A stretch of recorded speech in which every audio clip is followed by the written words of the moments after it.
Sales doesn't need to be hard or overcomplicated.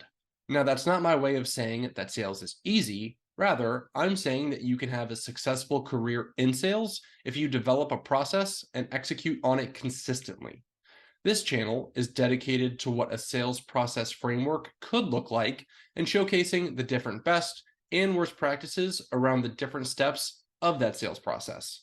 The intention is to publish short, weekly videos that are easily digestible with clear action items that you can begin doing today. Welcome to Sunday Sales Staples. Today's topic revolves around outbound prospecting, the act of reaching out to potential customers in order to convert them into paying customers. More specifically, we are going to cover referrals. This is going to be a relatively short video, so let's get into it.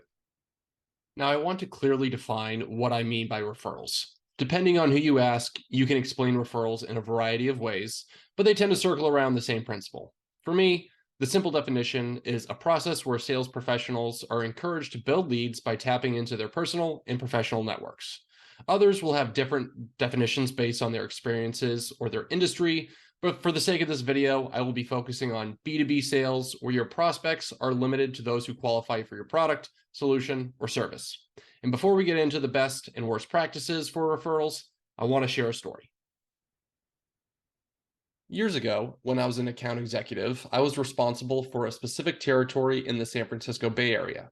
This particular role was a combination of in-office prospecting through cold calls and emails, and field prospecting, the act of going door to door to businesses that I believe qualified for our services.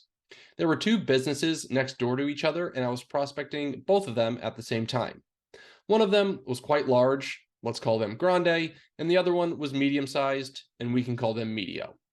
Over the course of a few weeks, I was able to get in touch with medio and win them over, but I was still having a tough time getting grande to agree to a discussion. The decision makers were skeptical that our services were going to provide any value to their existing workflow. After a few more weeks of trying to handle their objections, grande finally said something to the effect of, "Give us a call in 12 months and we can revisit this." This is not what a sales professional wants to hear, so I finally decided to reach out to my point of contact at Medio to see if they could give me any insights into grande. To my surprise, my point of contact at Medio was actually longtime friends with someone on the decision-making team at grande. Medio let me know that he was actually going to be getting dinner over the weekend with his friends, and he promised to drop my name. A few days after the dinner, I finally received a call back from grande. They wanted to jump on a conference call with the entire decision-making team of about 5 people. To start the call, grande let me know that they had heard of all of the great things that Media was doing with our services, and they wanted to replicate it at their business. After a few minutes of negotiations on pricing, they agreed to sign the contract, and we implemented the service the following week. There was a lot more nuance to this story, but the main point is that I was able to win over this new business because my point of contact at Medio was able to give me and my company his stamp of approval. A simple way to think about this in referrals is when a new restaurant opens in your town and someone is trying to convince you to go and try it. Who are you more likely to listen to? Your friend of over 10 years or a complete stranger? You're more likely to take your friend's word for it, and the same goes for references in business.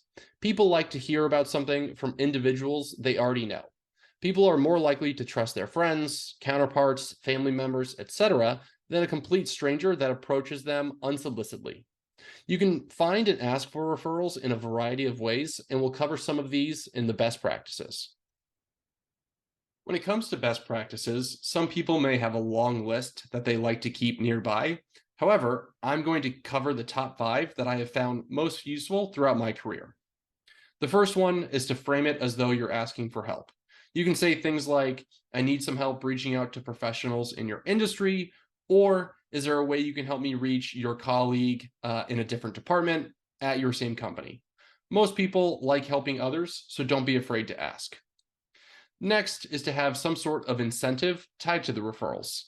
Some folks may be happy to give you a referral or make an introduction without anything in return. However, the same isn't true for most people. If you ask someone for a referral, they may wonder, "What's in it for me?" or WIIFM. Now, your company should already have some sort of referral program in place, so make sure you know it. It could be something like a free month of service if the person is already a customer, or maybe a $500 gift card to Amazon. Whatever it is, make sure that the person that helps you is rewarded in some sort of way. Another one is to ask early. A solid referral typically comes from someone who is already using your solution, service, or product.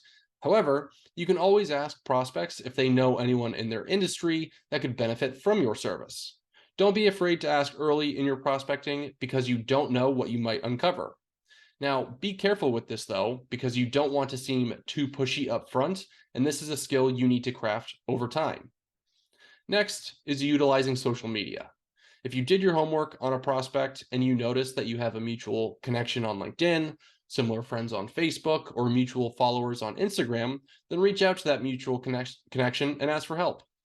And the last best practice is to always say thank you. Always say thank you to anyone who is willing to make a referral.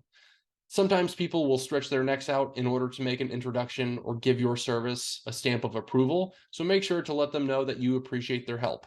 Remember, gratitude is always a great attitude. As for worst practices, there's really only two that I would warn you about, so this is going to be a fairly quick section. The first is being too pushy or phrasing the ask in a way that turns your potential helper off. When you're being too aggressive, it comes off as desperate and insincere, and it's not going to work.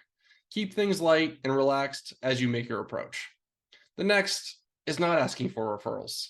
Some people, especially those early in their sales career, tend to be bashful about asking for referrals, and this is understandable. However, you need to learn how to overcome this fear because prospects are everywhere.